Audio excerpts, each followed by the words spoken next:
Sebelum kita mulai di narasumber, kali ini ada Bapak Rian selaku salah satu pimpinan dari kegiatan kali ini akan memberikan sambutan ataupun prakata sebelum memulai kegiatan pada kali ini. Kepada Bapak Rian, waktu dan tempat dipersilahkan. Baik, terima kasih. Assalamualaikum warahmatullahi wabarakatuh. Alhamdulillahirrahmanirrahim. Allahumma sholli ala sayyidina Muhammad wa ba'du. Terima kasih Mas Dwi, bisa didengar suara saya ya? Sangat jelas Bapak. Oke, terima kasih. Mohon izin ikut merokok ya. Baik, teman-teman semuanya, selamat datang, selamat bergabung. Saya perwakilan dari Averus mengucapkan terima kasih atas waktunya. Jadi sebagaimana tadi yang sudah disampaikan oleh teman-teman dari moderator, bahwa saya bercerita sedikit dulu tentang latar belakang ya. Jadi sekitar bulan September akhir, kami bersama teman-teman aktivis dari partai politik dan beberapa lembaga yang concern di reformasi partai politik itu menggagas sebuah forum namanya Young Politician Talk, ya, sebuah forum untuk menjadi media diskusi, media silaturahim, berbagi gagasan, berbagi perspektif, berbagi ilmu, dan sudah kita lakukan beberapa kali diskusi baik berkenaan dengan partai politik, pemilu, pilkada, pandemi, oligarki politik dan sebagainya. Nah, forum ini sebenarnya semacam forum informal yang dengan harapan adalah ada satu kesepahaman bersama tentang pentingnya untuk mengawal dan menjaga peran partai politik sebagai salah satu pilar demokrasi dengan sekian macam tantangannya. Nah, karena memang tantangan demokrasi kita banyak, khusus tentang partai politik memang ada banyak beberapa hal yang menjadi catatan kita dalam diskusi kemarin. Salah satunya dengan problem-problem internal partai politik, problem berkenaan dengan persepsi publik, dan seterusnya. Dan berangkat dari diskusi itu, maka kita mencoba melakukan jajak pendapat kecil-kecilan kepada anggota forum, kira-kira kalau untuk ke depan bagi penguatan peran kiprah partai politik, berikut juga mungkin persepsi publik tentang partai politik, apa kira-kira yang dibutuhkan ke depan untuk semacam pelatihan yang kita butuhkan bersama. Nah, pada akhirnya dari berbagai macam menu yang kemarin sempat kita diskusikan, mulai berkenaan dengan analisa kebijakan publik, terus kemudian juga riset politik, kemudian juga political marketing dan personal branding, ada juga tentang legal drafting dan sebagainya. Nampaknya yang sementara ini cukup menguat dari atensi dari peserta itu adalah di survei atau riset politik dan personal branding. Nah, di malam ini mungkin menjadi kelas pertama atau pertemuan pertama untuk kita belajar bersama dengan menghadirkan beberapa narasumber yang relevan berkenaan dengan riset politik ya.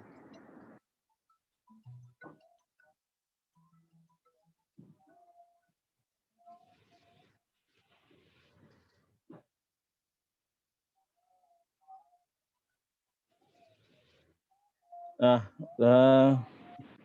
berkenaan dengan tes masih bisa didengar suaranya? Jelas Bapak, ya. Berkenaan dengan hal itu, maka kita menyiapkan sebenarnya beberapa materi.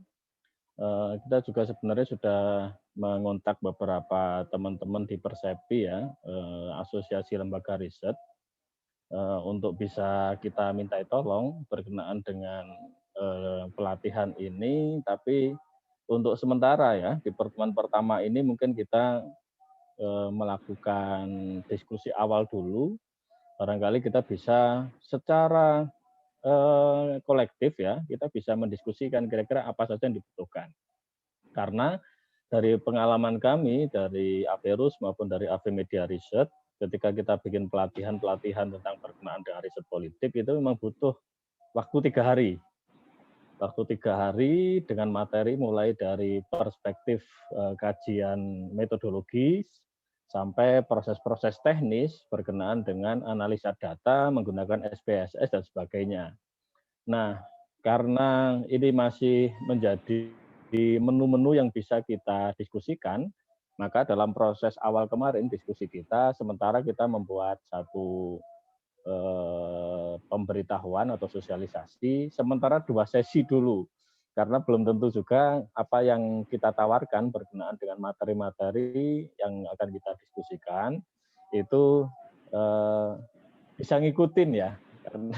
Karena memang ada beberapa proses yang sangat teknis sekali, apakah di tahap sampling ataukah di tahap analisa data itu sangat teknis sekali.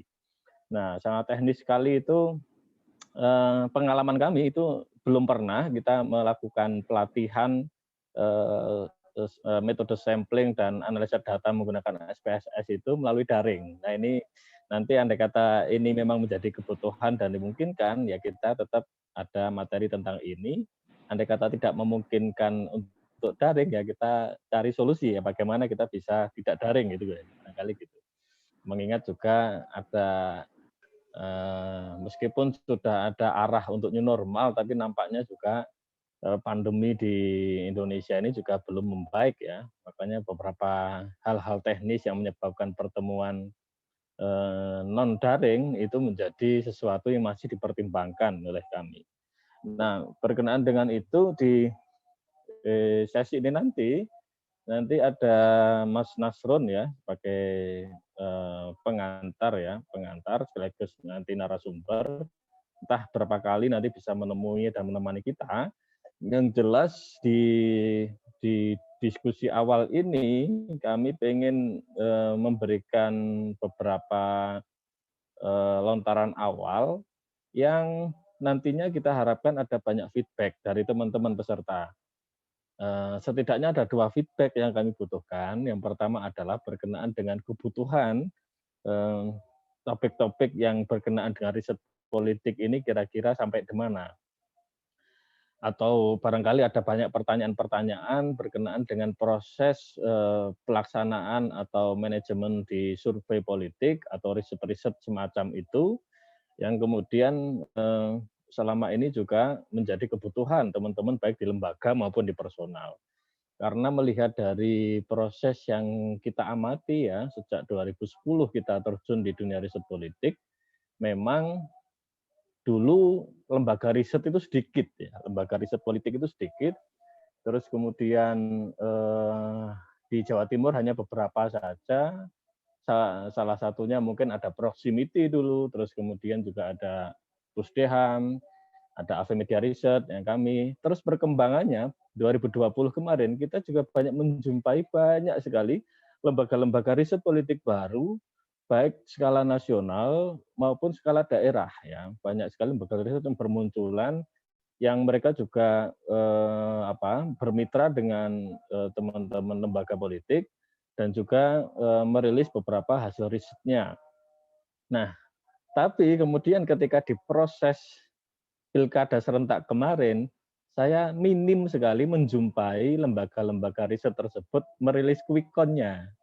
Jadi quick count itu masih didominasi lembaga-lembaga Jakartaan. Padahal semakin banyaknya lembaga riset-riset di daerah itu bagi saya pribadi cukup menggembirakan karena memang secara faktual ilmu riset itu bukan ilmu yang eksklusif ya, bukan ilmu yang terbatas orang mengaksesnya karena secara penggunaan metode dan ilmu statistik di lapangan itu hanya sedikit saja ilmu yang dipakai itu, tidak sampai yang rumit-rumit. Nah, itu seharusnya sudah bisa di-handle oleh teman-teman di daerah. Tapi sayangnya juga menimbulkan banyak perdebatan tentang masalah keberadaan lembaga-lembaga riset yang baru itu tentang hasil-hasil survei mereka yang beragam. Ya. Nah ini kan menimbulkan pertanyaan, survei itu bagaimana sih kita bisa melihat valid atau tidak valid ya? Apakah ini dilakukan dengan pendekatan akademis yang kuat? Bagaimana prosesnya? Dan mungkin juga muncul pertanyaan, bisa nggak institusi politik atau partai politik itu mengelola lembaga riset sendiri? Ya, tentu saja bisa. Tapi saya melihat dan menjumpai masih banyak sekali, terutama di event-event pemilu ya, masih banyak sekali lembaga-lembaga politik yang masih belum yakin dengan dirinya sendiri dan masih membutuhkan bermitra dengan lembaga riset yang sudah ada ya. Nah, meskipun sudah memiliki lembaga riset sendiri, bermitra dengan lembaga riset di luar itu tetap tetap dibutuhkan untuk sebagai pembanding ya. Tapi yang saya jumpai dalam Pilkada 2019 kemarin lebih banyak ya masih masih menyerahkan ya urusan riset dan mapping itu kepada lembaga-lembaga atau institusi survei yang sudah ada. Padahal proses itu sebenarnya bisa di dimitrakan dengan lebih dua arah gitu ya. Jadi kalau institusi politik atau lembaga partai politik itu memiliki kapasitas, memiliki tim berkenaan dengan riset politik, tentunya proses dalam melakukan kerja-kerja riset di lapangan itu lebih lebih kuat ya, karena mulai dari diskusi desain risetnya, instrumennya, bahkan memiliki bargain juga lembaga politik atau partai politik itu mengevaluasi hasil surveinya, mempertanyakan beberapa indikator ketika memang secara metodologi teman-teman di partai politik itu juga menguasai meskipun tidak harus detail. Ya, saya melihat itu di proses-proses presentasi lembaga riset kepada partai politik, itu partai politik kebanyakan hanya mendengar, manggut-manggut gitu lah. Ini kan berarti posisi teman-teman di partai politik nampaknya masih menganggap bahwa ilmu tentang survei politik ini masih dianggap eksklusif, masih dianggap sesuatu yang hanya dimiliki oleh institusi-institusi atau lembaga-lembaga akademis. Padahal andai kata ini bisa dicerna, bisa dipelajari, bisa di-upgrade, itu sebenarnya lembaga-lembaga politik ini memiliki ruang yang lebih luas lagi untuk lebih banyak berperan dalam melakukan kerja-kerja riset. Apalagi kebutuhan akan riset berikut juga hasil-hasilnya, itu yang lebih membutuhkan itu adalah teman-teman di partai politik, riset politik. Sehingga latar belakang ini kemudian kita menjajaki kemungkinan kalau kita mencoba mengajak teman-teman yang tergabung dalam Young Politician Talk, berikut juga jaringan-jaringan yang baru dari rekan-rekan aktif partai politik ini, dimungkinkan nggak kita belajar bareng dan barangkali kita bisa meng-create satu pelatihan-pelatihan yang spesifik sehingga teman-teman di kalangan partai politik itu sudah memiliki sumber daya yang memadai berkenaan dengan kerja-kerja riset dan kerja-kerja mapping. Terlepas bagaimana proses itu di internal, setidaknya ketika teman-teman partai politik lebih merasa butuh untuk pengembangan ke sana, saya rasa ini menjadi sesuatu yang lebih bermartabat nantinya untuk membangun proses-proses riset-riset politik yang lebih memadai, lebih akuntabel, lebih ada proses check and balance. Nah, dari proses itulah kemudian kita ingin memulai dari kegiatan kita yang pertama ini, yang nanti akan dipaparkan dari Mas Nasrun, dan kita bisa menyepakati lah setelah di pertemuan pertama ini, kita kira-kira kebutuhannya di mana. Karena itulah di forum ini kita sangat membutuhkan sekian feedback dari teman-teman sehingga kita bisa menata silabus pertemuan-pertemuan selanjutnya secara lebih relevan dan sesuai dengan kebutuhan teman-teman. Nah, dari saya sementara itu dulu dan kita bisa diskusi lebih lanjut nanti. Dan mumpung juga sedang adzan Isya ya, sekalian break ya. Waktu dan tempat saya kembalikan ke moderator. Mumpung narasumber utamanya juga sudah hadir ini. Terima kasih. Demikian. Assalamualaikum warahmatullahi wabarakatuh. Waalaikumsalam warahmatullahi wabarakatuh. Terima kasih Mas Rian. Begitulah bagaimana latar belakang dan perjalanan Young Politician Talk hingga saat ini. Apakah Mas Nasrun sudah terhubung? Halo Mas Nasrun.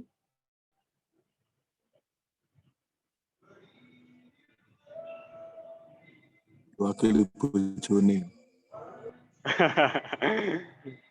Sepertinya belum ya. Minta tolong admin dan teman-teman lain bisa dihubungi Mas Nasrunnya. Sambil break adzan, kita tunggu Mas Nasrun ya.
Ada yang raise hand itu.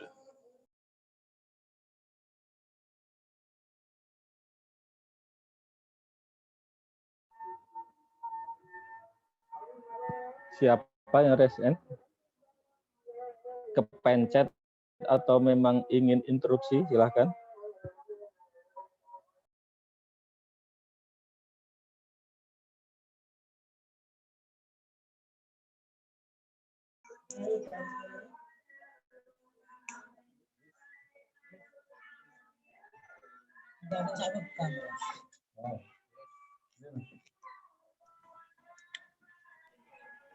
Assalamualaikum Mas Nasrun.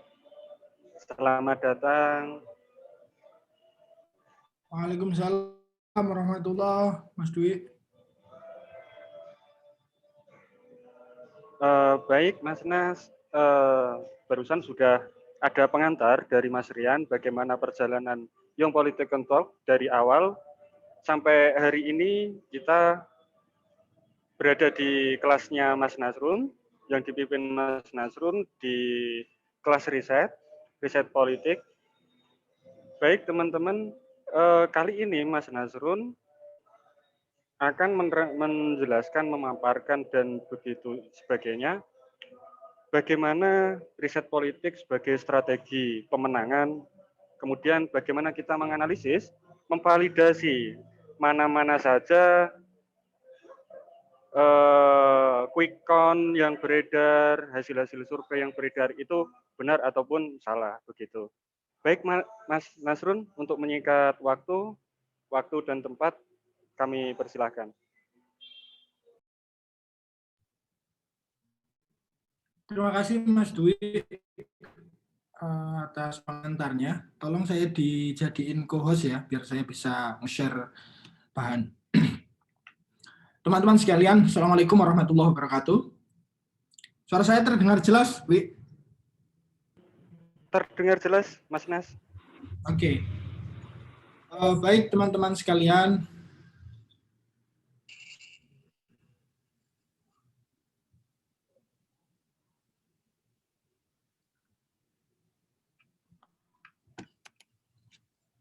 Mungkin saya untuk sesi hari ini tidak akan panjang lebar berbicara mengenai teknis bagaimana itu survei politik, tapi sebagai sebuah pengantar saya ingin berbagi dan berdiskusi bersama teman-teman terkait dengan apa saja yang mendasari kelahiran atau kelahiran kebiasaan survei politik dari sisi tinjauan sejarah dan studi keilmuan.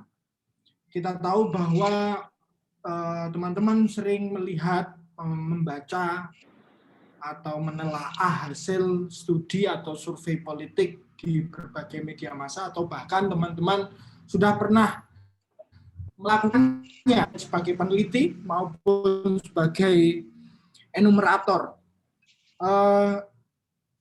Beberapa tahun yang lalu, saya tergabung juga di komunitas Averus, di lembaga risetnya Averus, Avimedia Riset, untuk menjalankan survei, studi, maupun quick count dengan berbagai stakeholder. Dan pengalaman-pengalaman itu berinteraksi dengan banyak teman-teman, termasuk para peneliti yang tergabung di Averus. Sekarang sudah banyak menuai dampak dari pembelajaran survei politik baik di Averus maupun di Avimedia. Beberapa teman-teman yang dulunya sebagai peneliti di Avimedia, beberapa sudah menjadi anggota dewan, ada juga yang sudah menjadi pengurus DPP di beberapa partai, dan saya pikir diskusi-diskusi semacam ini patut untuk kita lanjutkan dan patut untuk dilestarikan, karena sudah terbukti beberapa orang bahkan sudah menjadi stakeholder politik di tingkatan yang tidak bisa dianggap remeh. Tapi sebelum menjelaskan lebih jauh tentang politik, riset politik, mungkin hari ini kita mempelajari teori-teori mendasar saja. Adapun secara teknis mengenai riset politik itu sendiri, baik dari populasi, sampel, sampai pada menganalisis, bisa kita bahas pada pertemuan-pertemuan selanjutnya. Saya ingin membuka diskusi kita kali ini dengan pengantar mengenai sejarah studi pemilu dari masa ke masa. Dalam catatan buku studi pemilu empiris yang ditulis oleh Profesor Dieter Roth, ini salah satu profesor metodologi dari Jerman, mencatat bahwa studi tentang pemilu dimulai pada tahun 1913 oleh André Siegfried dengan setting riset dan kajian di Perancis. Nah, André Siegfried menulis tentang geografi pemilu, di mana dia berasumsi bahwa ketika ada zona geografis, ketika ada iklim geografis, maka ada pula iklim politik.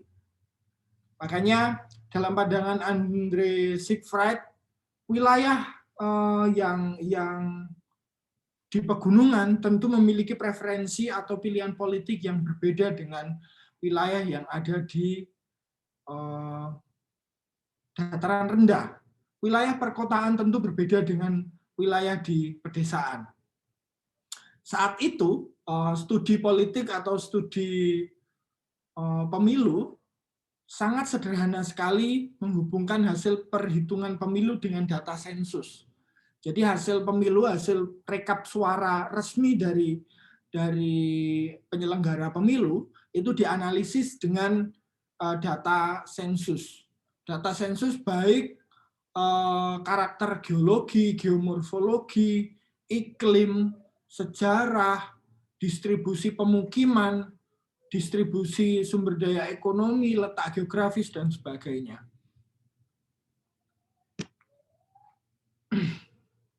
Dalam pandangannya, André Siegfried menyatakan bahwa orang memiliki hubungan yang erat dengan rasa memiliki atau keanggotaan terhadap organisasi atau kelompoknya. Ini nanti akan sedikit jumbo dengan beberapa pendekatan yang lain, dan karena dari satu tahun ke tahun yang lain itu saling mempengaruhi. Jadi orang memiliki kaitan erat dengan komunitas tertentu. Dalam praktek sekarang, mudahnya kita dalam riset-riset politik selalu banyak lembaga survei mengaitkan antara bagaimana pilihan Nahdliyin, bagaimana pilihan Muhammadiyah, bagaimana pilihan masyarakat abangan, bagaimana pilihan masyarakat perkotaan, apa bedanya preferensi politik masyarakat perkotaan dan perdesaan. Ini ada Mas Budi juga, biasanya di Lamongan, kalau di Lamongan itu bagaimana perbedaan karakter pilihan masyarakat di Lamongan pesisir dengan di Lamongan dataran rendah atau di Lamongan selatan yang kondisi iklim geografisnya panas, bebatuan, pegunungan, dan banyak hutan di sana. Itu dikelompokkan berdasarkan kondisi geografis. Jadi pengelompokan preferensi pemilih seperti itu ternyata sudah ada sejak tahun 1913.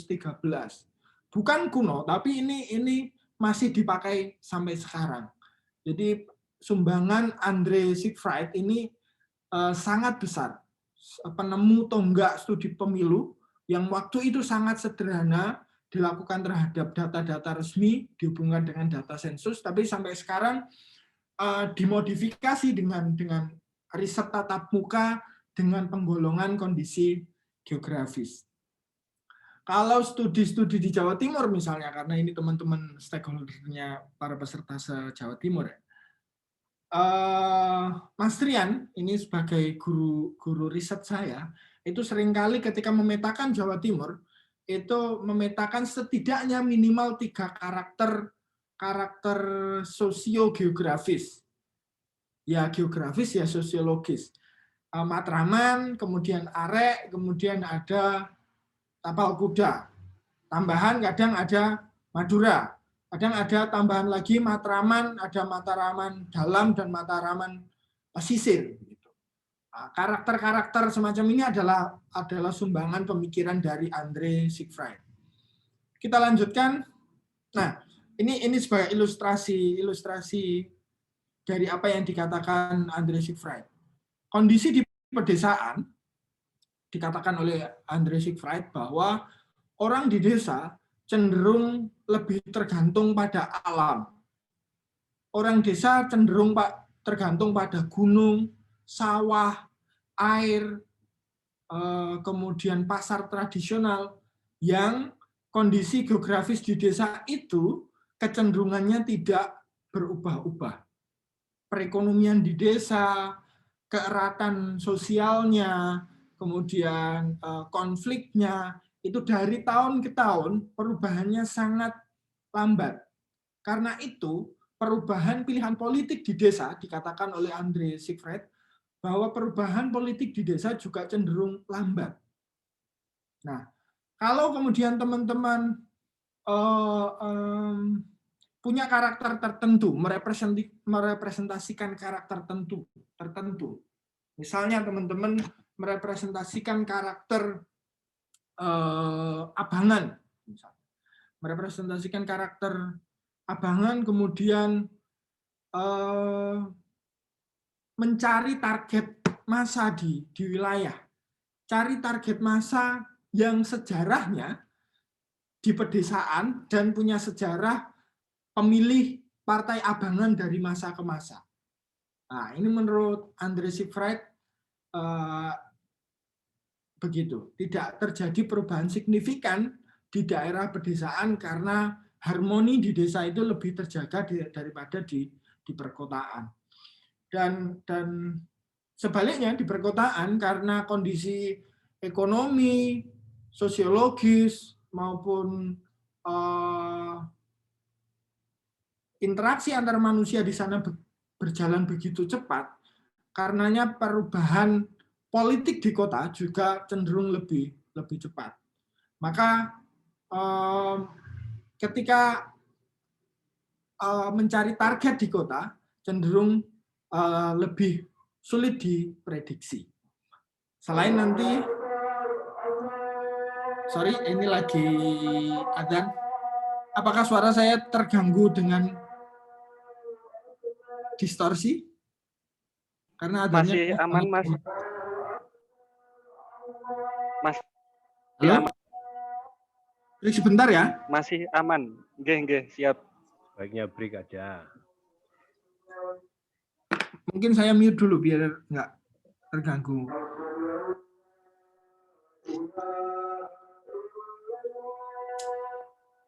Ini soalnya di Jakarta baru adzan. Jadi sebagai tambahan perkenalan saja, Mas Nasrul ini sedang menyelesaikan studi doktoralnya di Pajajaran. Sekaligus juga nyambi menjadi staf sus di salah satu kementerian yang tidak perlu saya sebutkan. Karena itulah mengapa baru adzan di sana ya. Yang menarik kalau dikasih bocoran di mananya posisinya itu.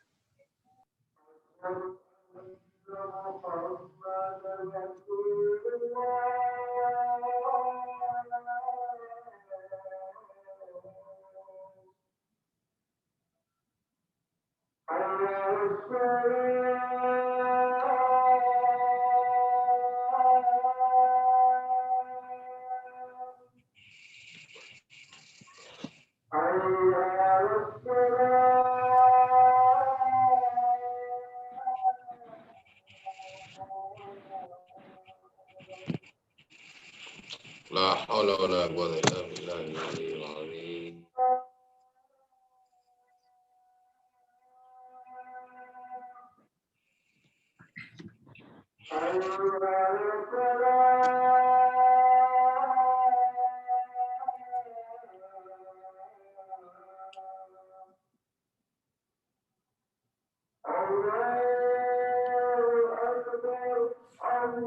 Gemati masih eksis ya? Nggak dibubarkan itu? Masih eksis. Nyanyinya Averus. Mantul.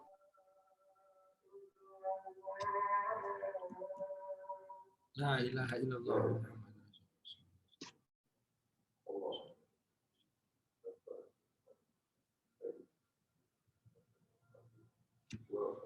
Oke, bisa dilanjutkan? Siap, monggo. Siap.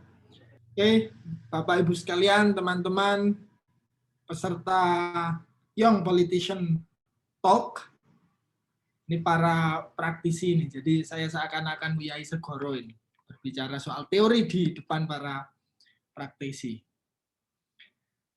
Oke, ini saya sekedar menyimpulkan dan mengaitkan apa yang dilakukan oleh para lembaga survei sekarang.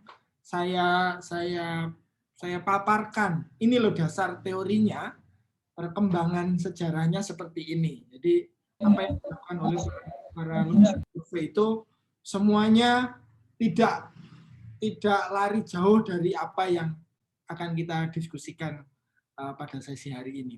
Kita lanjutkan.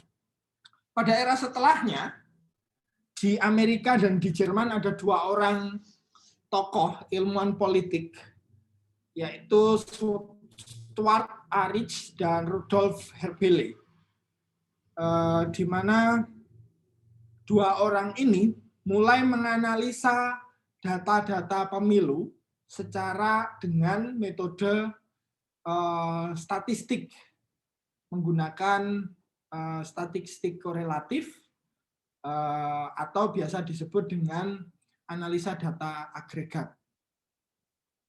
Statistik semacam inilah yang kemudian juga menjadi tonggak sampai sekarang, mengkorelasikan pilihan seseorang dengan karakternya, mengkorelasikan antara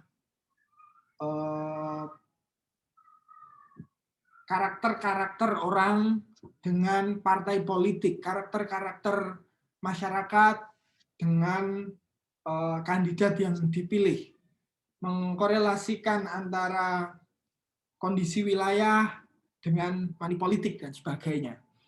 Sejarah awalnya tahun 28 dan tahun 33. Tapi saat itu masih pada perhitungan data resmi hasil pemilu dan dikorelasikan dengan cara statistik.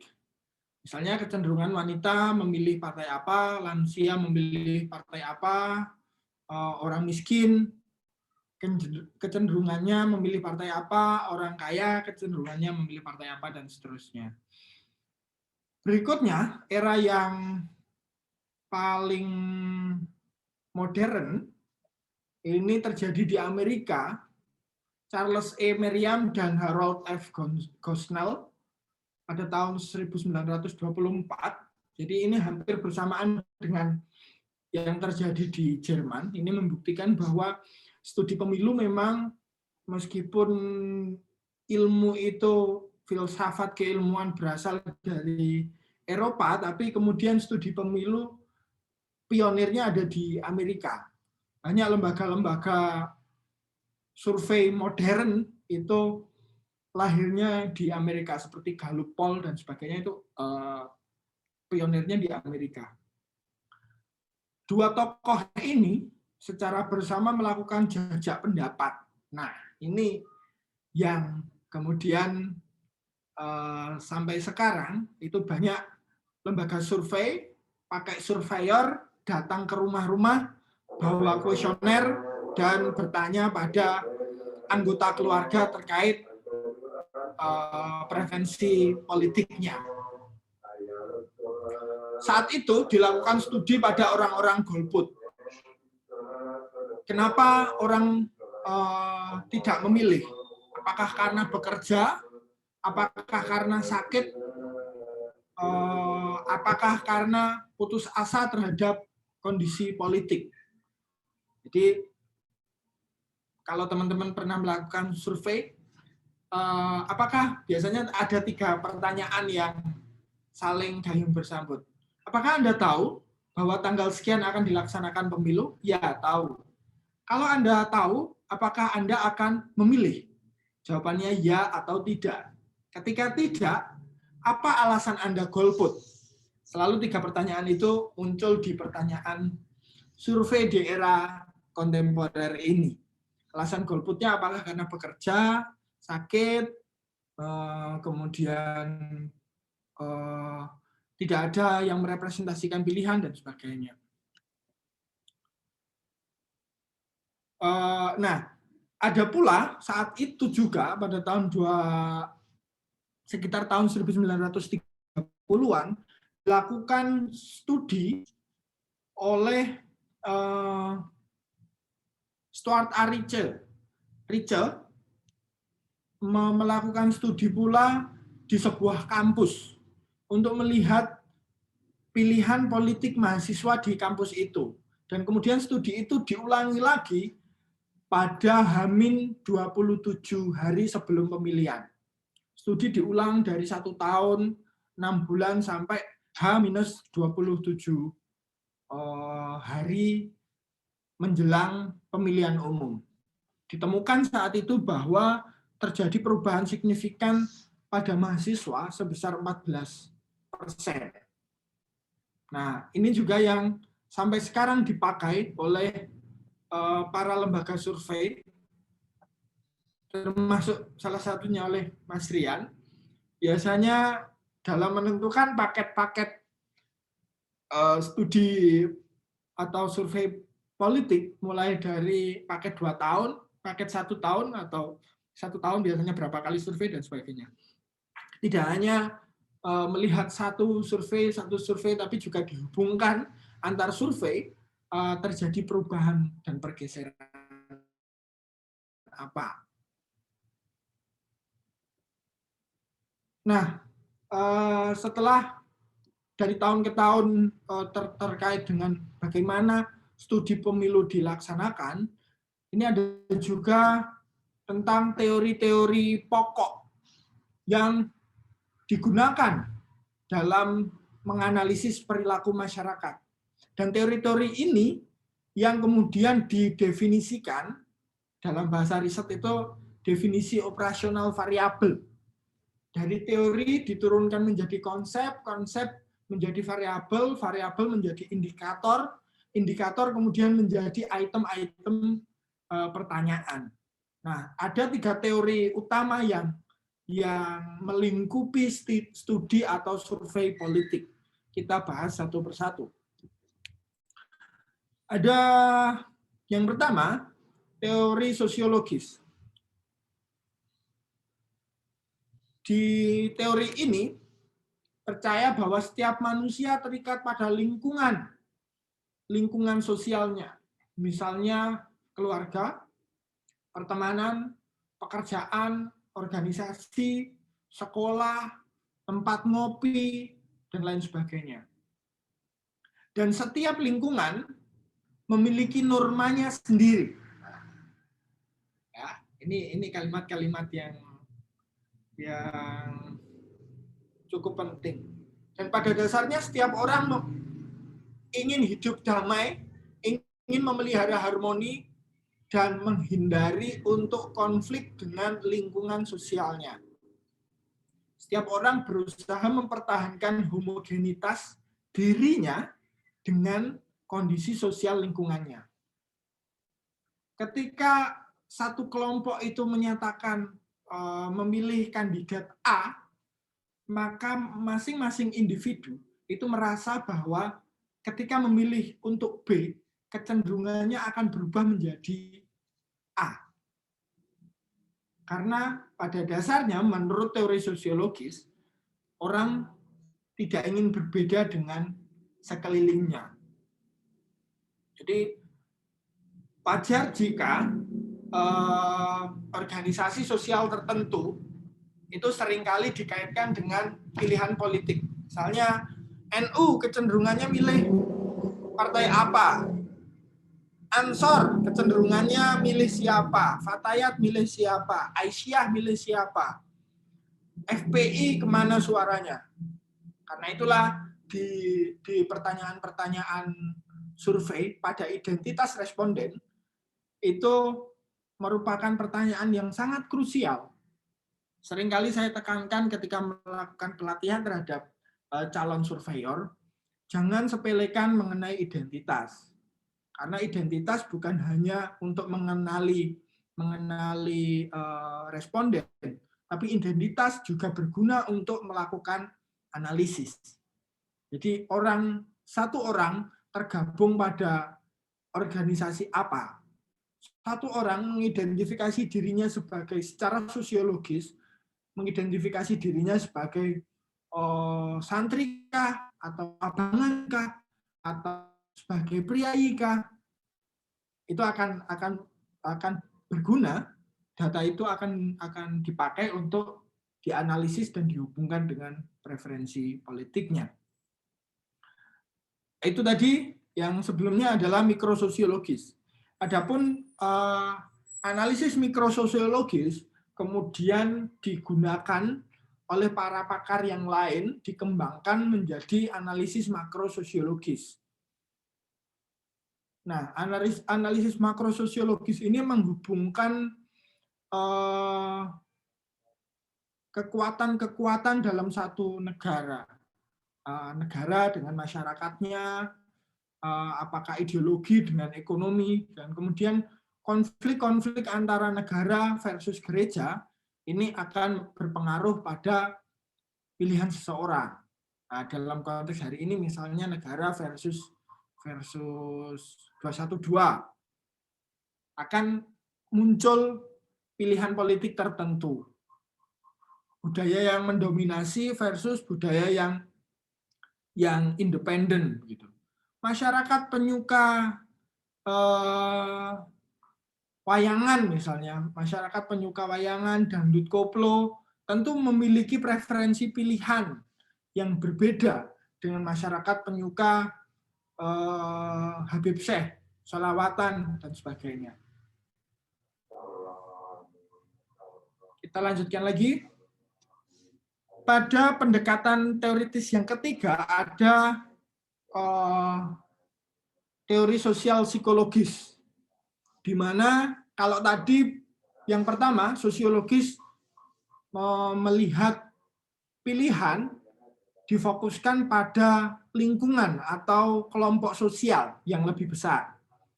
Di sosial psikologis, perhatian utamanya terpusat pada individu atau orang per orang.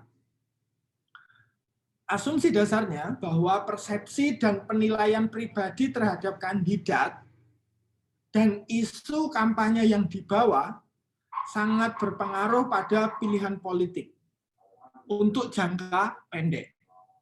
Ya. Untuk jangka pendek, isu apa, kampanye apa, itu akan dianggap akan mempengaruhi politik seseorang. Yang kedua, keanggotaan psikologis dalam sebuah partai turut mempengaruhi preferensi politik. Ini adalah pengaruh jangka panjang. Kenapa keanggotaan psikologis saya tulis dengan tanda kutip? Keanggotaan psikologis ini bukan dalam makna letterlek, bukan dalam makna yang sesungguhnya, bahwa orang mengidentifikasi dirinya sebagai anggota partai tertentu itu tidak mesti saya PDI, saya PKB, tapi dilihat dari karakter kesukaannya, karakter psikologisnya, itu bisa dilihat misalnya apakah Anda pengamal tahlilan, apakah Anda penggemar sholawatan, apakah Anda penggemar Gus Nun, Kiai Said Agil Siroj. Dengan melihat karakter itu, kita tahu bahwa dia seorang Nahdliyin, dan Nahdliyin kecenderungannya partainya mungkin PKB atau P3. Kemudian misalnya, apakah Anda penyuka Soekarno? Apakah Anda penyuka wayang kulit? Apakah Anda penyuka ludruk dan sebagainya? Nanti kemudian akan dapat digolongkan pada keanggotaan psikologis pada partai tertentu.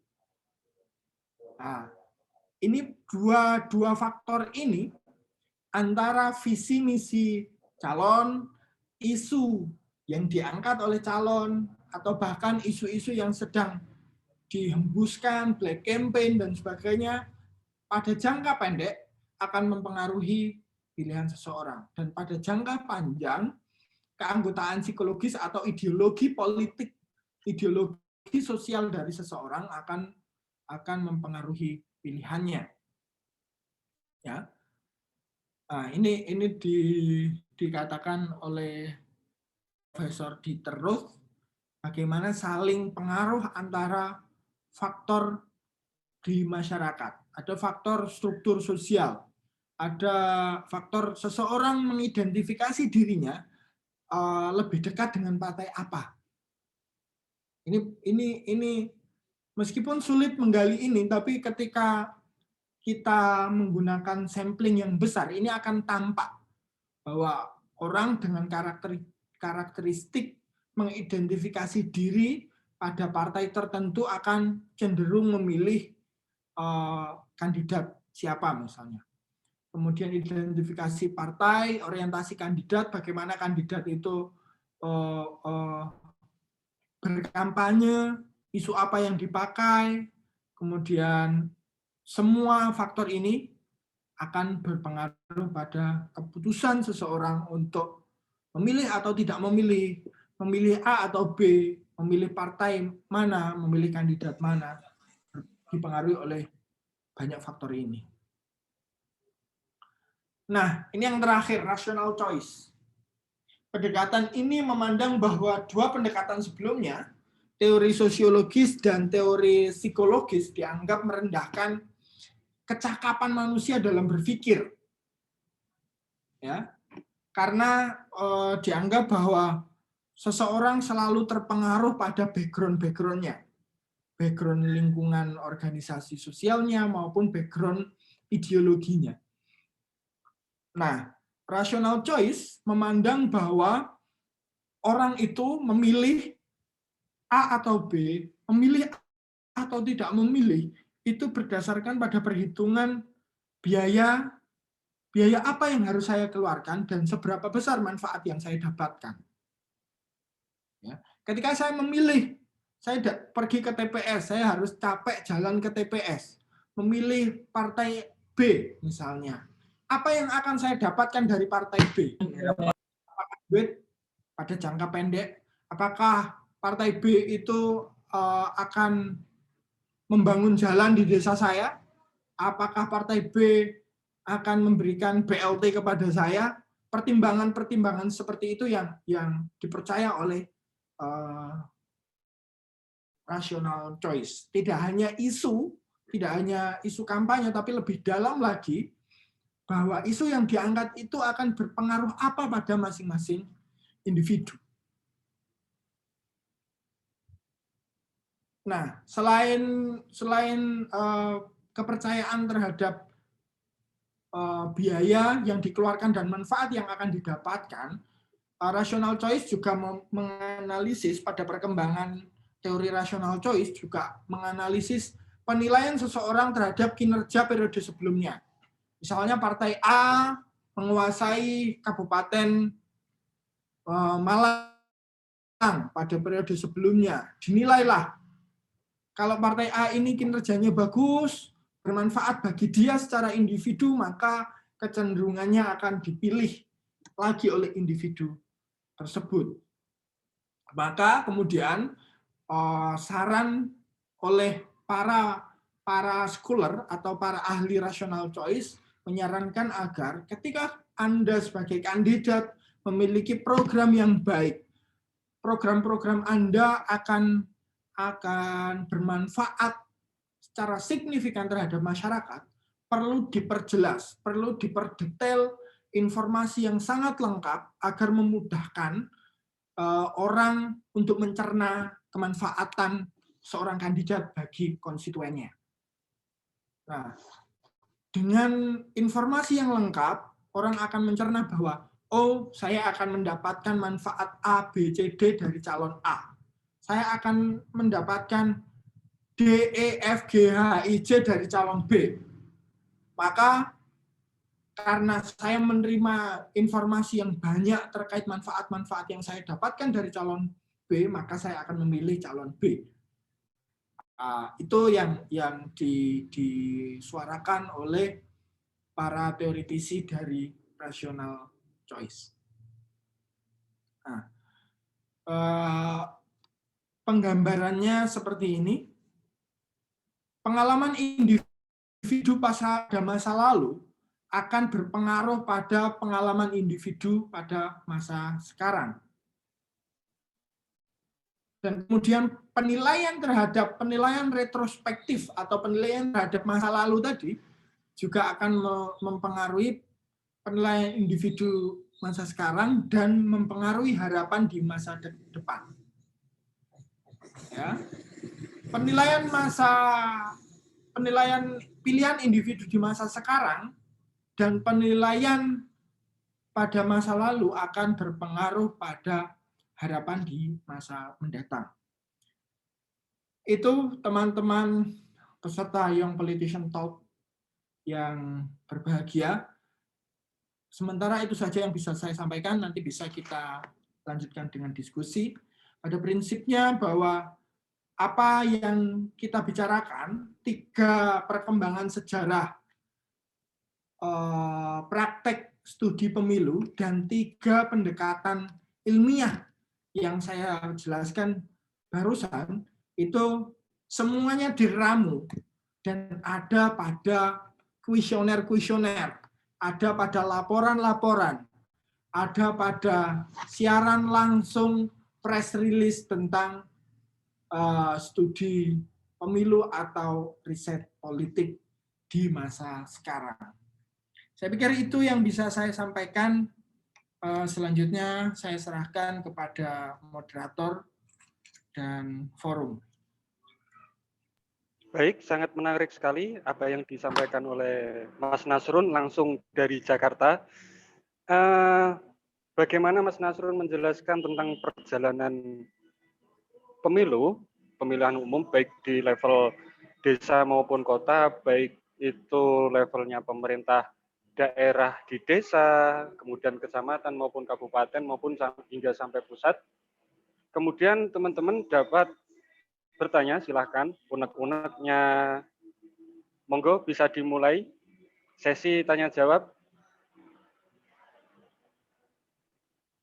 dipersilahkan.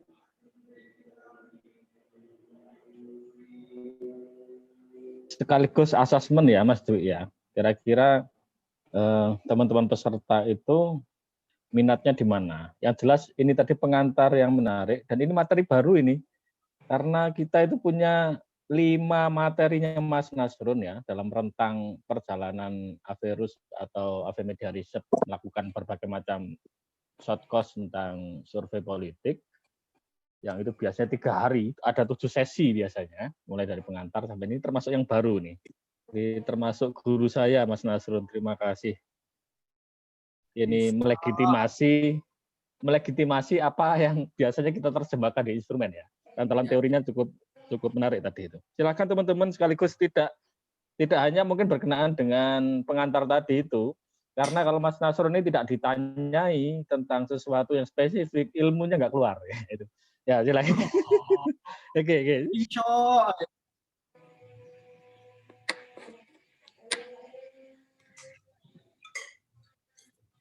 Mas Budi.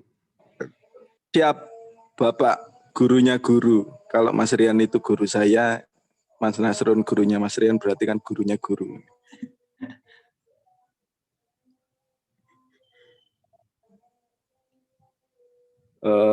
Saya coba mengawali pertanyaannya. Ya, Mas Budi. Ya, daripada nanti menjadi agak lama menunggu teman-teman, mungkin karena malu-malu.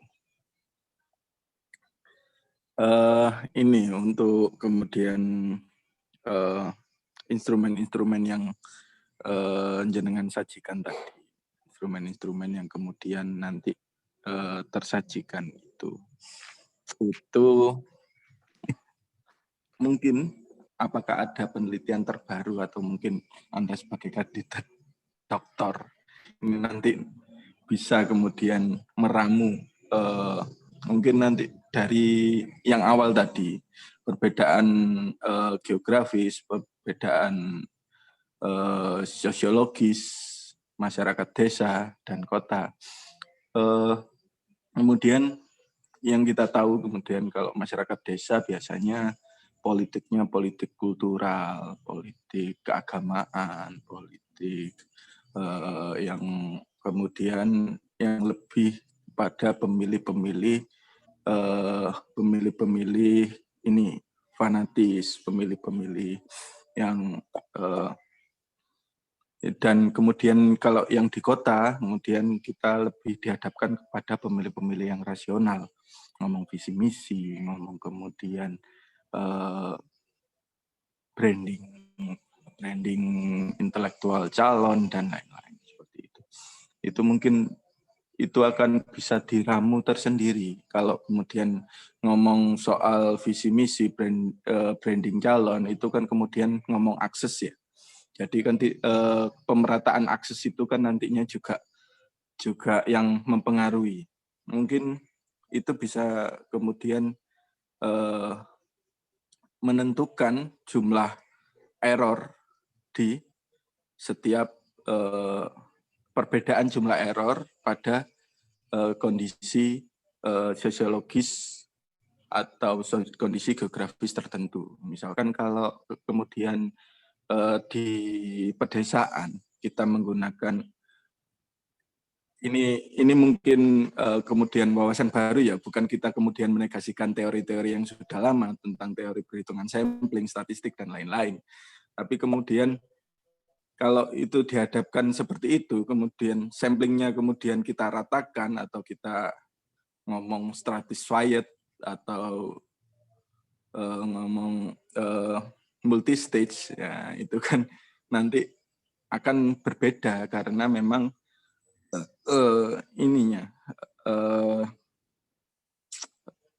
karena memang basis sosiologisnya yang berbeda, kemudian pengetahuannya berbeda dan lain-lain.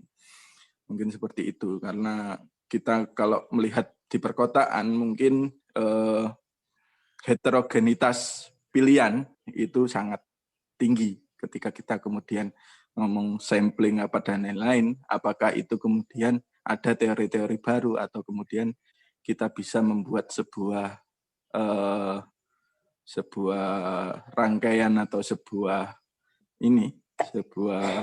ramuan untuk kemudian menyikapi seperti itu. Dan kemudian yang kedua yang saya tanyakan adalah ketika demokrasi ini berjalan sekian tahun, Indonesia memang sekarang multipartai.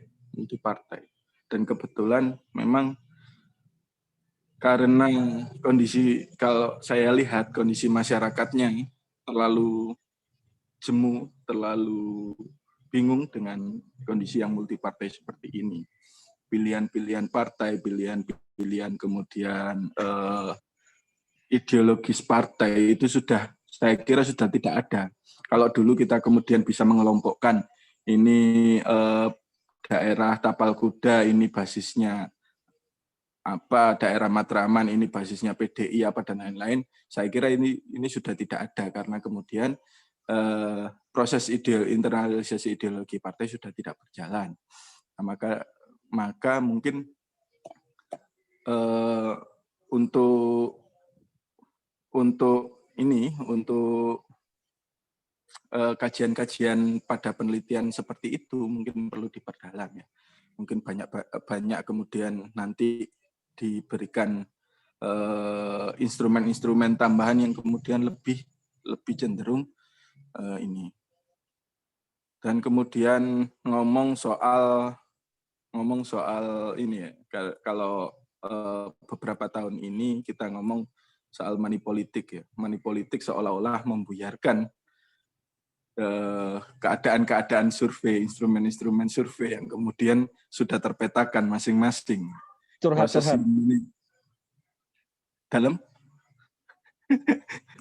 money politik ini sangat luar biasa kemudian membuat ini hasil-hasil survei politik ini serasa tidak penting bagi pelaku-pelaku politik. Jadi misalkan seperti ini, kalau kita lihat tadi ngomong soal misalkan daerah A ini penguasanya adalah partai A, kemudian program-program apa yang dirasakan oleh masyarakat dan lain-lain, itu seolah tidak berguna. Banyak kemudian misalkan daerah desa A ya, kemudian digenjot dengan banyak program, banyak jasmas atau banyak apa, kemudian itu akan hilang seketika pada saat pilihan, pada saat serangan fajar dan lain-lain. Nah, itu yang kemudian menegasikan ini proses akademik kita menganalisis masyarakat. Jadi mungkin itu yang ini saya juga bingung apakah ini pertanyaan atau curhat ini. Saya juga bingung. Jadi mungkin nanti kita bisa saling membuka wawasan masing-masing, apakah kemudian di daerah masing-masing itu seperti apa. Kemudian kalau yang saya rasakan di beberapa daerah yang kemudian saya kunjungi ya seperti itu, bahwa kemudian tidak ada lagi yang namanya basis politik partai, atau kemudian tidak ada lagi yang kemudian pilihan partai itu berdasarkan pilihan irasional, pilihan-pilihan sosiologis, pilihan-pilihan agamis atau pilihan-pilihan apa, tidak ada. Yang ada sekarang ya pilihannya adalah siapa yang menyerang dia yang akan dipilih. Terima kasih. Siap. Langsung dijawab dan ditanggapi aja dulu ya Mas Dwi, karena banyak ini yang di-share oleh Mas Budi ini. Khawatir lali saya, karena kali pengalamannya. Tapi itu pertanyaan kelasnya kelas konsultan, Mas Nasrun. Gimana? Kalau dijawab ini kan mahal itu. Lah itu masalahnya. Ya karena ini buat Averus dan buat Young Politician Talk ya. Japri. Bentuk sumbangsi Averus terhadap para politisi muda dan bentuk bakti saya sebagai kader Averus terhadap Averus. Ini mau tidak mau harus saya jawab. Jadi statement-statement yang seperti apa yang disampaikan Mas Budi itu seringkali saya dengar dari kandidat atau dari timnya kandidat yang kalah biasanya. Selalu kemudian yang dipersalahkan adalah money politik karena digejot pada serangan fajar dan sebagainya. Menurut saya, seusang-usangnya 3 teori yang saya paparkan tadi maupun seusang-usangnya 3 praktek lintasan sejarah survei atau studi politik tadi, itu tetap ada gunanya bagi praktek politik sekarang. Saya seringkali juga ketika bertindak sebagai konsultan. Ini nggak disiarkan di YouTube kan, Mas Dwi? Rencananya mau disiarkan, Mas Nas. Oh ya, yeah. Dikat. Bagian itu dikat nanti. Tapi bagian ini saya juga dikat saja. Kata orang akeh. Nah, kembali ke statement Mas Budi yang awal dulu. Saking banyaknya, saya sampai lupa mau memulai dari mana ya. Soal desa dan kota tadi dulu. Nah, soal desa dan kota, kemudian kaburnya batasan sosiologis, karakter sosiologis ya. Mungkin teori sosiologis dalam hal ini sudah tidak relevan lagi untuk kondisi Indonesia sekarang.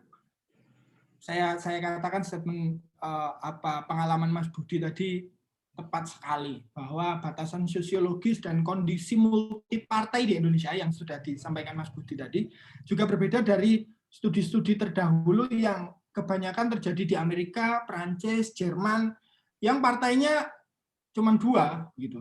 Partai buruh, partai kanan, partai kiri gitu. Republik, Demokrat, gitu saja.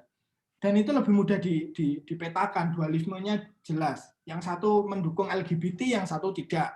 Yang satu mendukung ekspansi ke Jazirah Arab, yang satu tidak. Yang satu pro-Muslim, yang satu tidak. Lebih mudah dipetakan kalau di Amerika bahkan. Maka dalam konteks Indonesia sekarang, teori sosiologis memang kabur. Tapi kalau kita mengarah pada teori rational choice, rasanya kok masih relevan. Rational choice tidak hanya apa yang kamu berikan dan apa yang saya dapatkan terkait dengan program, tapi juga apa yang kamu berikan dan apa yang saya dapatkan, berapa duitnya, itu juga salah satu pertimbangan, salah satu yang ada dalam teori rational choice, di mana orang modern, ya apa yang saya dapatkan, ya itu yang akan saya pilih, begitu.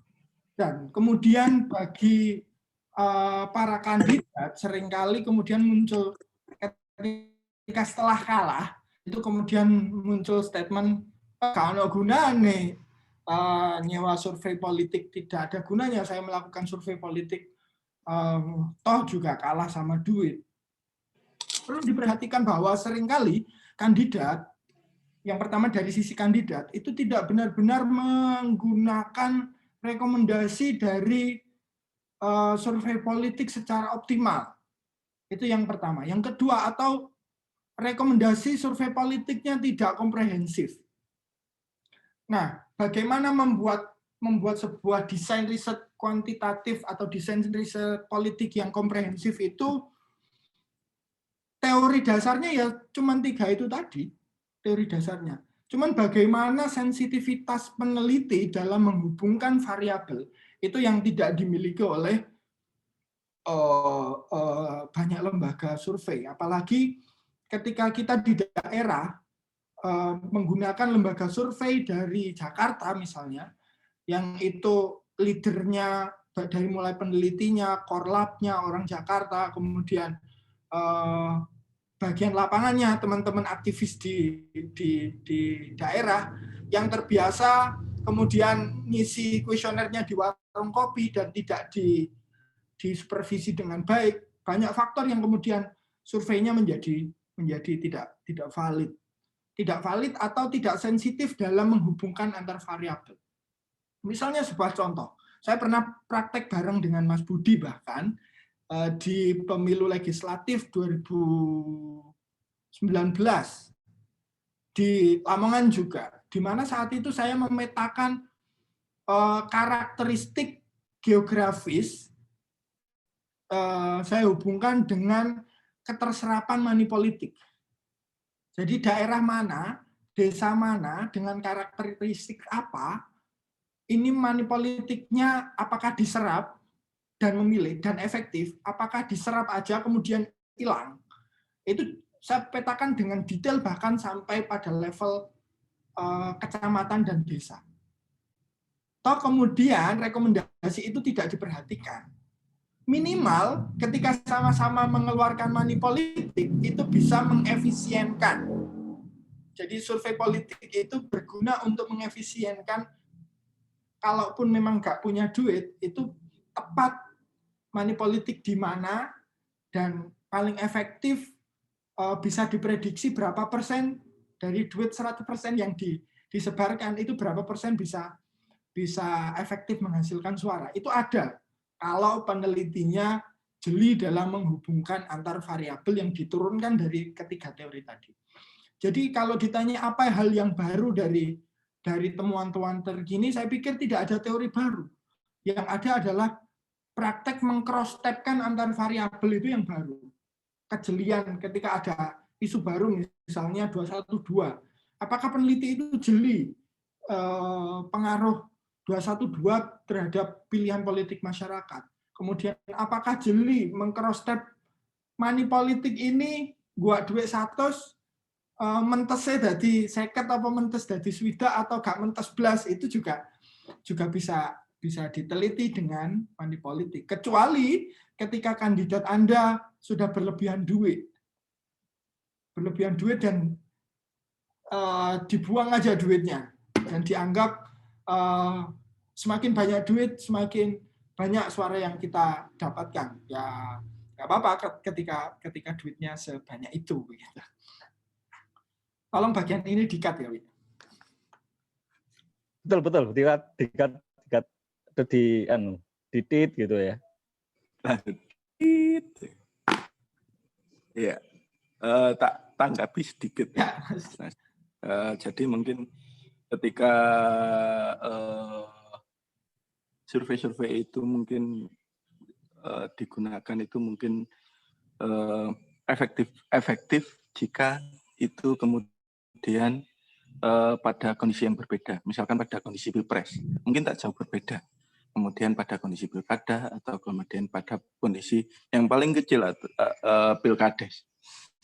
Sekarang ngomong pilkada dan pilkades, ya hampir tidak jauh berbeda dengan kondisi foto-fotoan yang kemudian tidak bisa terprediksi. Bahwa saya yakin Mas Nasrun juga dulu pernah curhat kepada saya, pelaku foto pilkades, kemudian mengawali karirnya sebagai pelaku foto pilkades, yang kemudian tidak bisa terprediksi bahwa survei, padahal kemudian kalau kita ngomong margin error survei, semakin sedikit kemudian lingkupnya kan semakin hasilnya akan semakin terpercaya atau margin errornya semakin kecil kan gitu. Tapi kondisi saat ini ketika berkali-kali kita melakukan kegiatan seperti itu, yang saya jadikan titik temu adalah ketika itu kemudian kita berbicara pada skala besar, misalkan Pilpres, itu mungkin tidak jauh berbeda karena memang konstelasi politik pada Pilpres itu sangat mempengaruhi di tingkat bawah kemudian. Tapi kalau kemudian itu pilkades atau pilkada, kondisi-kondisi perbotoan, kemudian perbitingan, perbotoan, itu yang kemudian sangat berpengaruh. Misalkan ketika kita sama-sama membuang uang 50, padahal kondisi sosiologisnya misalkan ini NO, kita membuang sama 50. Tapi kemudian botoh atau kemudian kekuatan ininya kalau kita ngomong TS-nya di daerah tersebut itu bisa kemudian menggiring, mengintimidasi dan lain-lain, misalkan itu yang kemudian sangat berpengaruh pada lokal daerah tersebut. Nah, itu yang kemudian sangat jarang terprediksi di survei-survei yang sudah ada, kemudian bahwa menakar efektivitas botoh pada masing-masing calon. Itu yang kemudian mungkin perlu ditambahkan efektivitas botoh pada masing-masing calon, pada masing-masing daerah, pada masing-masing kecamatan sampai tingkat desa. Itu yang kemudian perlu kita lihat lagi, bahwa itu yang kemudian sekarang menjadi hal yang bisa mempengaruhi survei efektivitas kandidat, efektivitas kampanye, bahkan efektivitas money politik. Mungkin. Ya, makasih Mas Dwi. Saya pikir penting sekali yang disampaikan Mas Budi tadi bahwa efektivitas agitasi dan propaganda di masing-masing wilayah, masing-masing karakter itu juga saya pikir perlu dipetakan dalam era kontemporer sekarang di kontestasi politik di daerah. Karena itu juga bagian dari riset untuk mengevaluasi apakah kinerja tim kita dalam melakukan canvassing, agitasi, propaganda itu juga efektif atau efisien atau tidak. Dan itulah pentingnya kemudian survei dilakukan secara longitudinal dari waktu ke waktu. Itulah kenapa lembaga riset itu versi Januari, versi Maret, versi April. Dan kalau risetnya tidak serius, itu laporannya ya masing-masing. Tapi tidak dilihat bagaimana fluktuasi suaranya, bagaimana mengevaluasi kinerja timnya, bagaimana mengevaluasi perubahan perilaku masyarakat terkait dengan isu yang sedang berkembang. Dan penting lagi untuk dicatat bahwa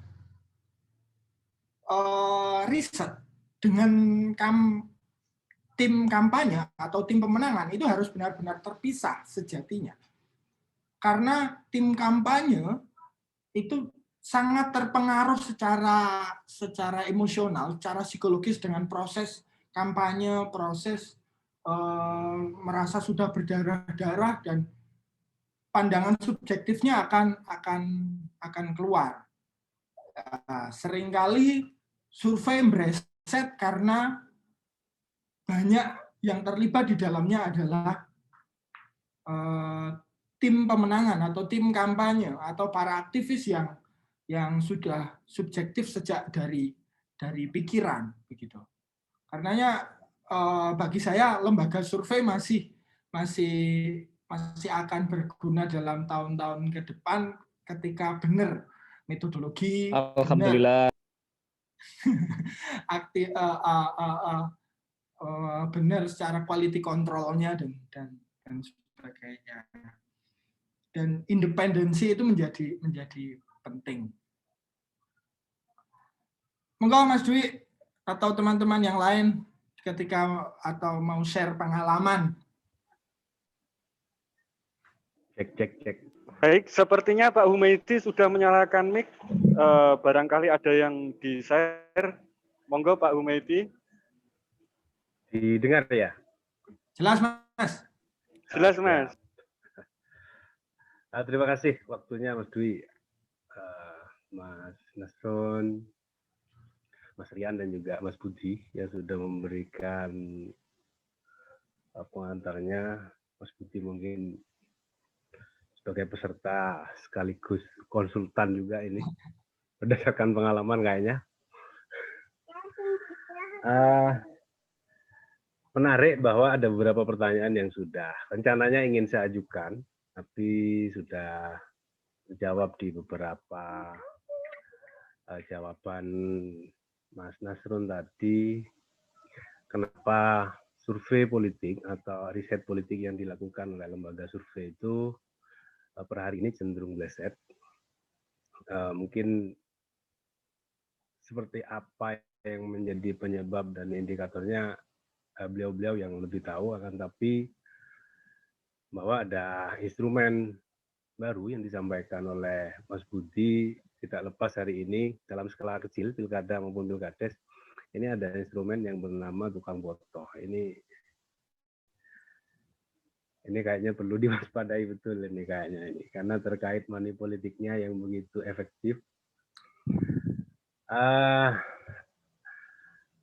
Mungkin saya lebih bertanya tentang instrumen yang paling efektif maupun teori apa kekinian mengingat situasi dan kondisi politik yang hari ini sudah 3 teori tadi sudah mengalami degradasi di Jawa Timur ya pada khususnya ini.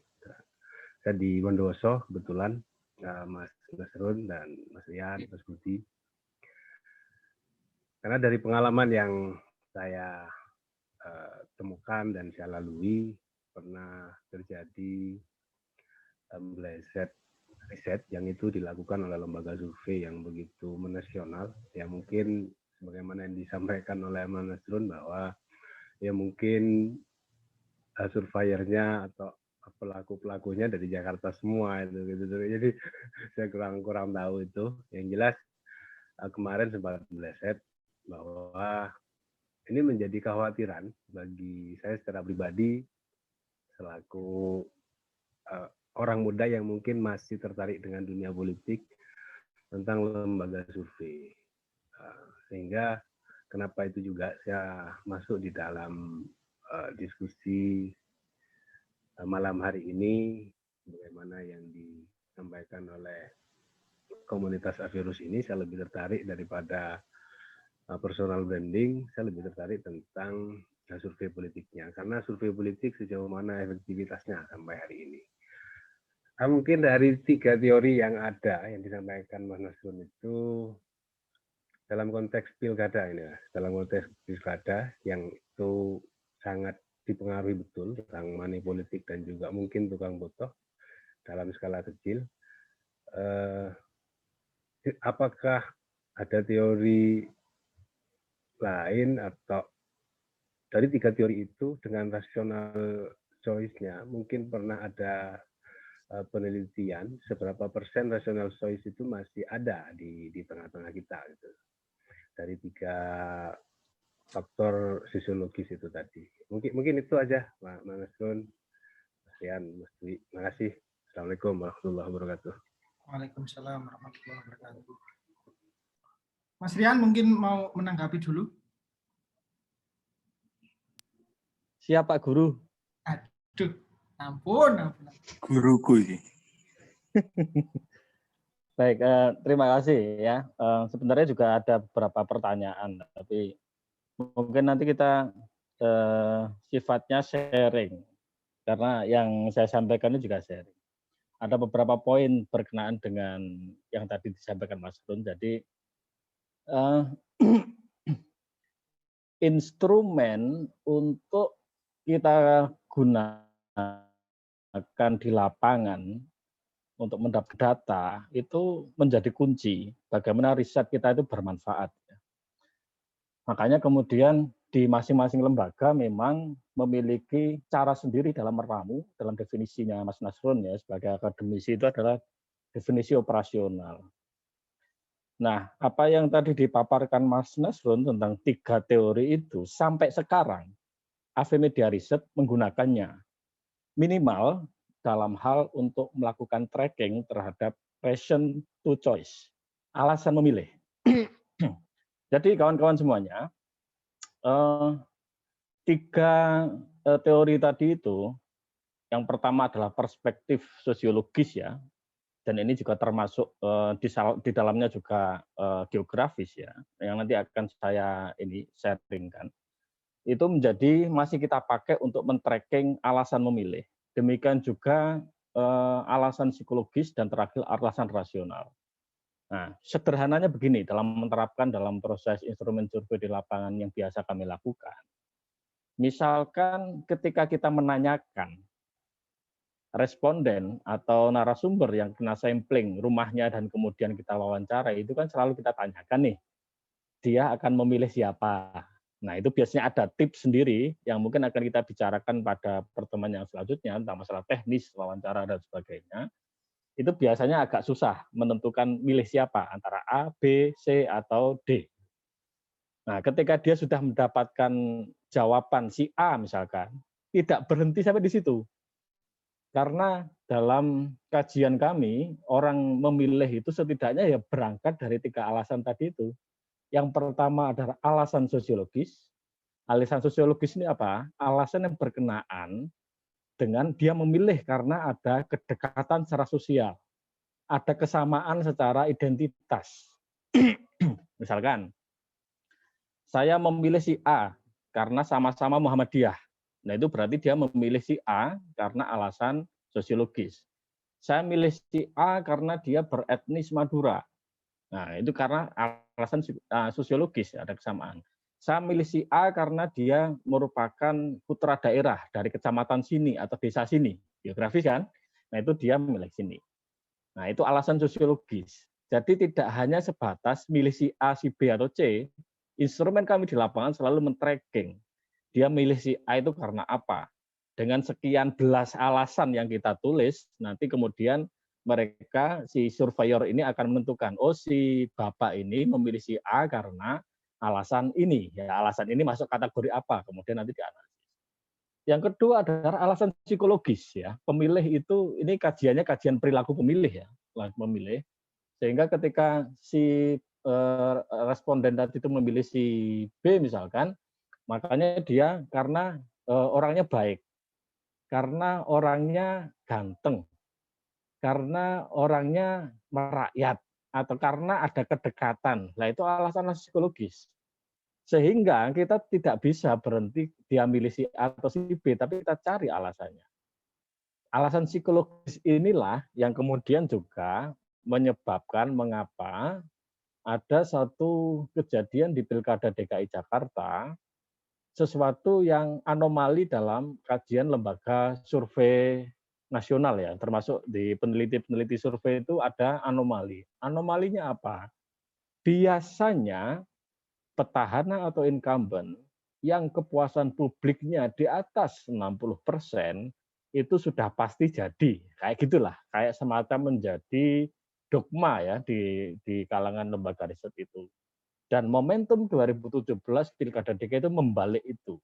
Karena apa? Karena ada kajian bahwa orang memilih itu tidak hanya rasional, tidak hanya opsi yang ketiga tadi itu karena perbaikan kebijakan bla bla bla bla, tapi juga alasan psikologis, alasan suka dan tidak suka tadi itu. Nah, ini penting untuk melacak. Ini termasuk juga bisa diterapkan di lapangan ketika misalkan kita menanyai si responden tadi itu, dia memilih si A, mengapa? Sekaligus kita tanya, mengapa tidak si B? Oh, si B karena ini. Nah, itu kita bisa melacak. Orang tidak milih si B karena alasan apa? Alasan psikologis, alasan sosial, atau alasan rasional. Nah, alasan rasional itu apa? Alasan rasional itu adalah dia memilih karena pertimbangan-pertimbangan rasional. Yang pertimbangan rasional ini bisa dipilah jadi dua, rasional pragmatis dan rasional substantif. Rasional pragmatis itu apa? Karena dia memilih seseorang atau si A, si B, si C tadi itu karena pertimbangan kemanfaatan dan keuntungan dia secara pribadi apa? Karena dapat ini, dapat itu, karena orang ini sudah memberikan manfaat dan sebagainya, itu sesuatu yang sifatnya pragmatis. Ada alasan substantif karena anti korupsi misalkan, atau karena pertimbangan yang rasional. Nah, itu masih dalam satu tahap kita menganalisis, men-tracking pilihan orang itu berangkat dari argumentasi apa. Sehingga 3 teori, meskipun yang satu teori tadi itu tahun 1913 itu masih kami pakai di AVMedia untuk menjadi salah satu instrumen untuk memetakan sebenarnya pemilih di sebuah kabupaten, di sebuah kecamatan itu pertimbangannya lebih banyak mana. Nah, atas pertimbangan itu, maka kemudian kita selalu menggunakan kajian-kajian yang lebih sekedar memetakan si A berapa persen di desa ini, si B berapa persen di desa ini, tidak sebatas itu. Si A berapa persen di desa ini, dan analisis pemilih si A itu karakteristiknya apa? Pemilih rasional, pemilih sosial, atau pemilih psikologis. Di desa A, tidak memilih si B, itu pemilih apa? Rasional, dan seterusnya ya. Ini bisa didiskusikan nanti, andai kata ini butuh diperdalam nantinya. Ini perkara dengan instrumen. Artinya saya mau menegaskan bahwa setuju saya dengan apa yang tadi sampaikan Mas Nasrun, bahwa tidak ada yang baru kayaknya dalam melakukan pemetaan atau tracking terhadap teori-teori alasan orang memilih itu apa, pertimbangan apa. Nah, kita mendapatkan itu secara lebih kaya, itu kita akan banyak merekomendasikan beberapa hal berkenaan dengan strategi-strategi, bagaimana kemudian menguatkan pemilih si A ini di sini dengan cara apa, pemilih si B ini. Karena yang saya tahu teman-teman tim pemenangan itu biasanya strateginya itu monoton. Oh, strateginya bagi-bagi sembako misalkan di sebuah wilayah bersama semuanya. Oh, strateginya adalah canvassing dengan cara door to door sama semuanya. Padahal di beberapa titik kalau dia itu pemilih sosial, dia tidak harus door to door sebenarnya. Dia cukup memetakan stakeholder yang memiliki ikatan sosial kuat di situ siapa. Ya secara tracking di proses pemilu itu dia memiliki pengaruh. Gitu-gitu sebenarnya. Makanya sebenarnya kerja-kerja berbasis riset ini luar biasa, sangat berguna sebenarnya dalam kerja-kerja politik ya. Tetap secara positioning kami AVMedia Riset memang tidak setuju dengan praktik money politik. Ya, tidak setuju praktik politik. Meskipun sebenarnya hasil-hasil riset yang biasa dilakukan dalam lembaga riset itu secara tersirat itu sudah merekomendasikan sebenarnya biasanya mana-mana yang bisa dieksekusi dan mana tidak. Tapi secara normatif, secara etika profesi dan secara etika akademik kita tidak pernah, dan lembaga riset manapun sepertinya juga tidak pernah merekomendasikan untuk kerja-kerja money politik sebagai strategi dengan pertimbangan alasan. Secara tren ya, salah satu alasan yang bisa sampaikan, secara tren dari kajian pemilu ke pemilu, dari pilkada ke pilkada, tren konversi money politik terhadap keterpilihan itu semakin rendah.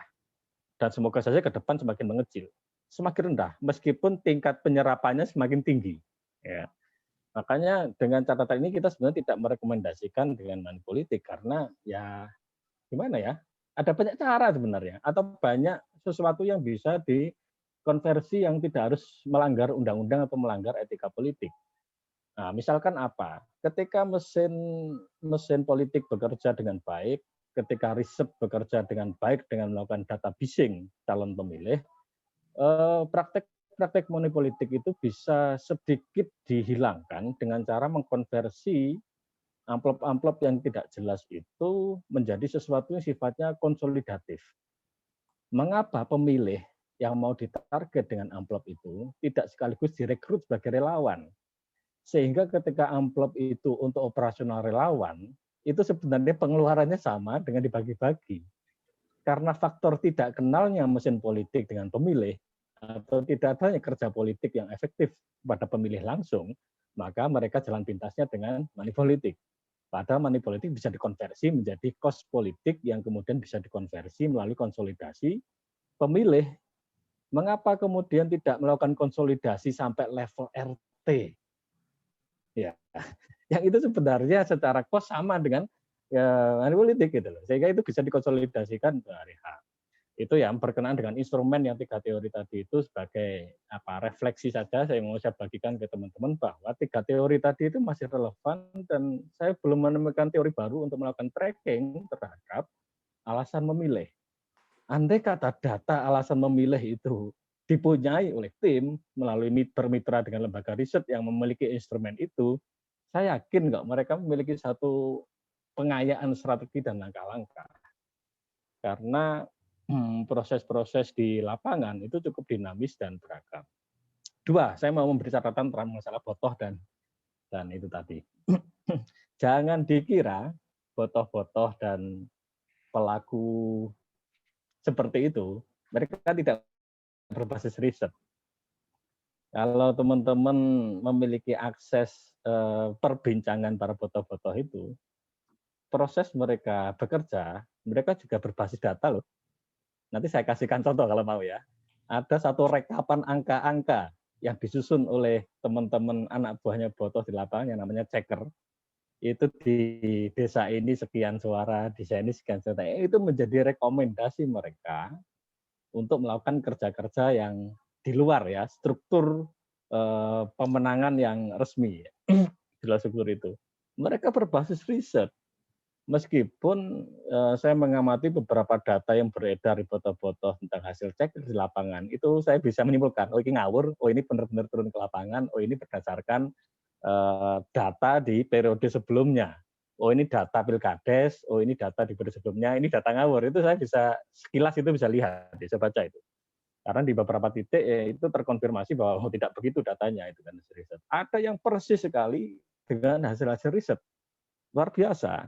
Jadi jangan dikira mereka tidak pakai instrumen, betul-betul. Pakai instrumen juga. Sehingga ketika bursa taruhan dibuka di H-7 atau H-14, mereka bisa memilih bahwa mereka akan mengambil posisi bertaruh di calon yang menang, atau mereka biar menang banyak, mengambil posisi bertaruh di calon yang dianggap kalah dengan menyiapkan sekian strategi. Ya, yang itu tidak perlu kita bahas di sini ya. Itu juga diedit, kasihan yang edit tadi. Jadi saya mengamati betul proses-proses mobilisasi suara di lapangan dan ini memang menjadi satu catatan kita, refleksi kita di demokrasi. Jadi sebagai salah satu aktivis pro demokrasi, tentu saja saya menganggap bahwa problem-problem berkenaan di money politik itu saya yakinkan bisa diatasi ketika kemudian memang strategi dan mesin politik siap. Karena kita juga banyak menjumpai kok, ada beberapa caleg-caleg yang kemudian jadi DPR yang mereka juga jadi dengan hampir tidak menggunakan politik.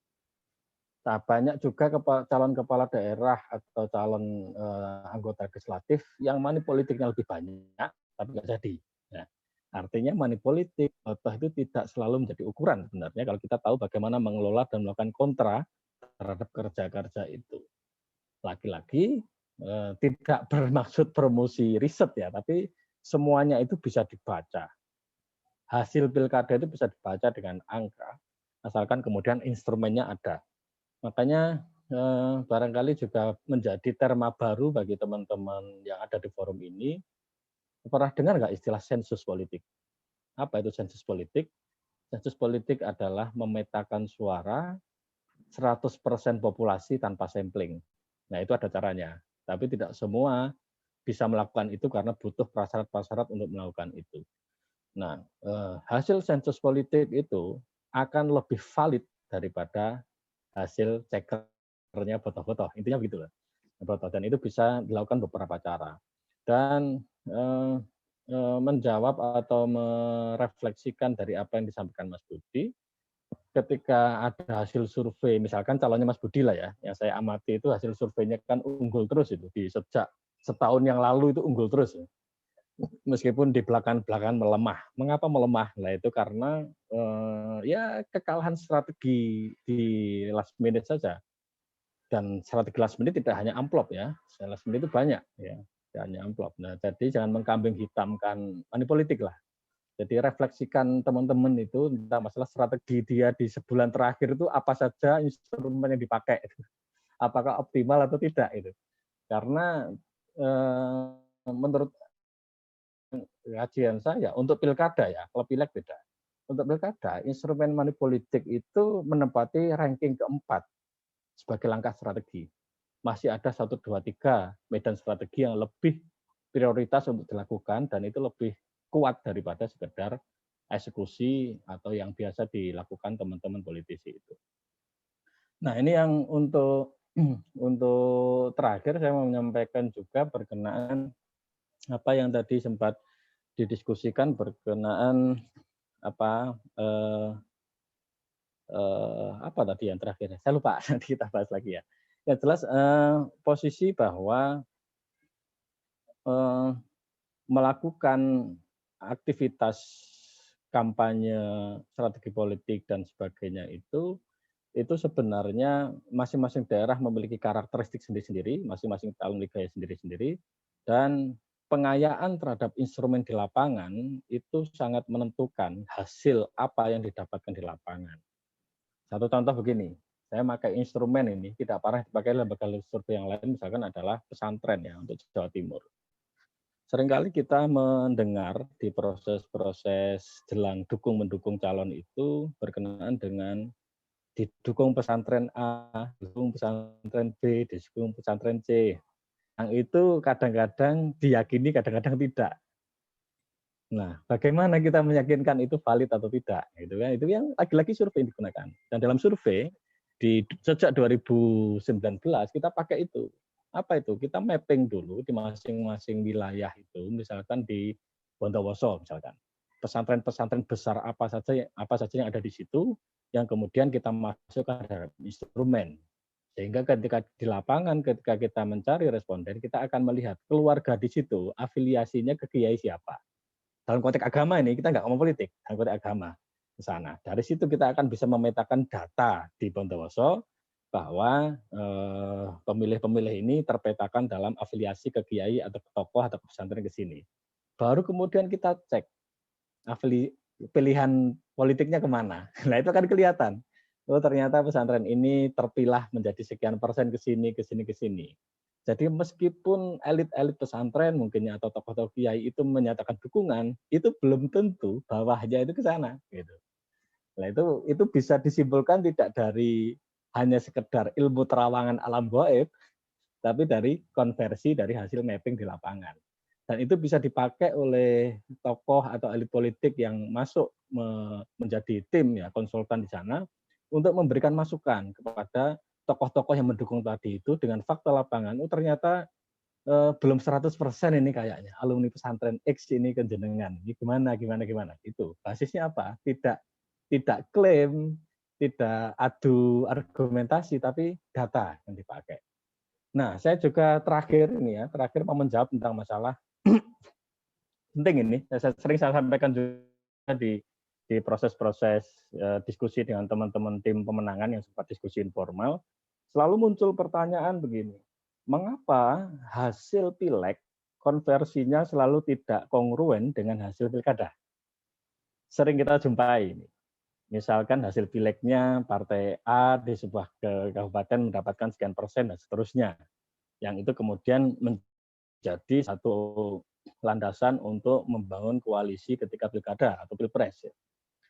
Mengapa kemudian angkanya tidak sama? Seharusnya si A yang didukung koalisi besar ini seharusnya dapat sekian persen suara. Ya tidak. Nah itu ada argumentasinya yang barangkali nanti kita bisa diskusikan. Jadi itu bukan sesuatu alam gaib sebenarnya, bisa dijelaskan cukup argumentatif dengan kajian-kajian riset lapangan. Intinya begitu ya. Jadi bagaimanapun juga, meskipun bukan satu-satunya instrumen, mapping, survei politik, dan semacamnya, itu masih sangat dibutuhkan dalam memberikan argumentasi apa yang terjadi di lapangan, di medan atau di momentum politik. Tinggal bagaimana meramu desain risetnya menggunakan instrumennya, membreakdown variabel-variabelnya, sehingga dalam hal inilah pentingnya teman-teman dari kader partai politik, pengurus partai politik, aktivis tim sukses untuk memahami secara makro, sehingga ketika membutuhkan bermitra dengan lembaga survei itu, posisinya diskusi ketika kemudian mau merancang satu rencana riset. Eman, karena ketika di lapangan ternyata data yang dihasilkan begitu-begitu saja, gitu.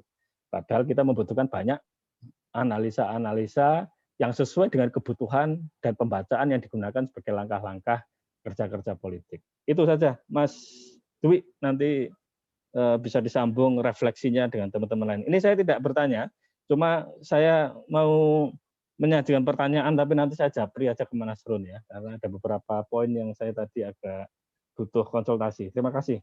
Salam. Waalaikumsalam. Sangat luar biasa sekali ketika para guru-guru ini berkumpul. Sepertinya perlu dibentuk dewan guru juga ya Mas ya. Kemudian ditunjuk guru besar siapa begitu guys. 2 jam tidak terasa pertemuan kita kali ini. Terakhir closing statement dari Mas Nasrun. Silahkan Mas Nas untuk penutup kita malam hari ini. Oke, terima kasih Mas Dwi. Teman-teman sekalian, para peserta Young Politician Talk, teman-teman Akhirus, Mas Rian, Mas Budi, Mas Sumaidi, dan semuanya yang tidak bisa saya sebutkan satu persatu.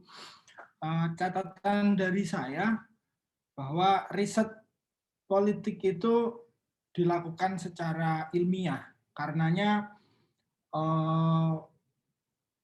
quality control terhadap riset politik itu menjadi sangat penting, dan saya belajar quality control mengenai riset politik itu dari Mas Rian.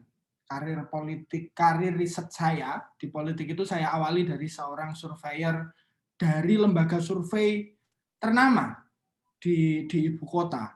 Saya menjadi surveyor dan kemudian saya tahu bagaimana quality control yang dilakukan. Bahkan kemudian beberapa tahun kemudian saya mencoba melakukan riset politik dengan gaya saya, dengan quality control yang lebih baik. Dan hasilnya terbukti lebih baik. Dan beberapa tahun lagi saya ketemu Mas Rian, saya belajar lagi tentang quality control survei politik. Bagaimana sampling error itu diperhitungkan betul oleh Mas Rian, dikelompokkan menjadi error sampling secara hitungan dan error sampling secara manusia. Surveyor itu juga diperhitungkan oleh Mas Rian. Saya pikir lembaga survei tidak menjamin nama besar menghasilkan survei yang baik pula. Yang terpenting adalah konsistensi terhadap quality control dan sensitivitas leadernya peneliti untuk menghubungkan berbagai variabel teoritik dengan kondisi di lapangan. Dan sensitivitas itu bisa didapatkan dengan berguru ke Mas Rian. Saya pikir itu yang bisa saya sampaikan. Wallahul muwaffiq ila aqwamit thoriq. Wassalamualaikum warahmatullahi wabarakatuh. Waalaikumsalam warahmatullahi wabarakatuh. Baik teman-teman Young Politician Talk, sudah menginjak akhir acara. Saya tidak punya kapasitas untuk menutup dan menyimpulkan pemaparan dari para guru, apalagi sangat luar biasa penyampaian dari Mas Nasrun dan juga Mas Rian. Saya akhiri saja, semoga bermanfaat dan sampai ketemu di pertemuan selanjutnya. Sekian, wallahul muwaffiq ila aqwamit thoriq. Wassalamualaikum warahmatullahi wabarakatuh.